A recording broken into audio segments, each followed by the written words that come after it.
Basketball ka ng basketball. Wala kang mapapala dyan. Ikakapilay mo lang yan. Sayang sa oras at panahon. Yan yung mga sinasabi sa akin noon.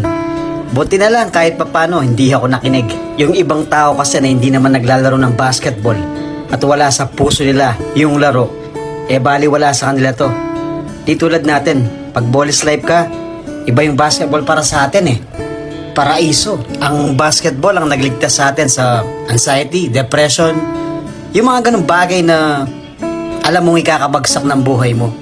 Pero dahil sa basketball, natuto kang tumayo, lumaban, nagsikap, at magpatuloy sa buhay. Sa basketball ko rin nakilala yung mga tunay na kaibigan ko na hanggang ngayon itinuring kong tunay na kapatid. Kasama mo sa buhay, sa hirap at ginhawa. Parang sa basketball, kasama mo sa talo at panalo. Yung iba, sinasabi nila sobrang addict daw natin sa basketball. Sobrang passionate natin pagdating sa basketball. Paano naman kasi ang basketball, ang laki ng naitulong sa atin.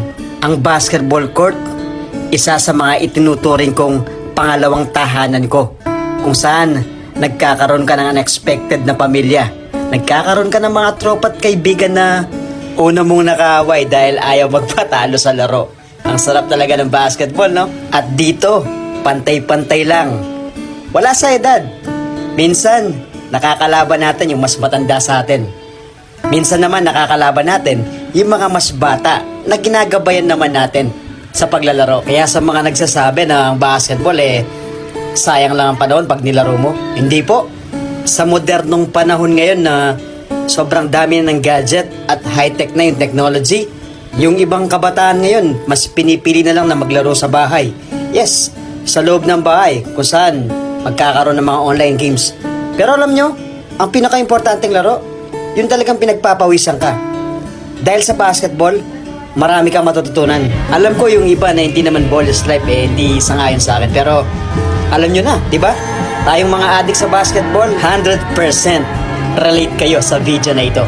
Embrace the pulse-pounding rush of taking risks. For every bell ring, every buzzer beater, and every goal. Wanna feel all those in just one tap? Win from within.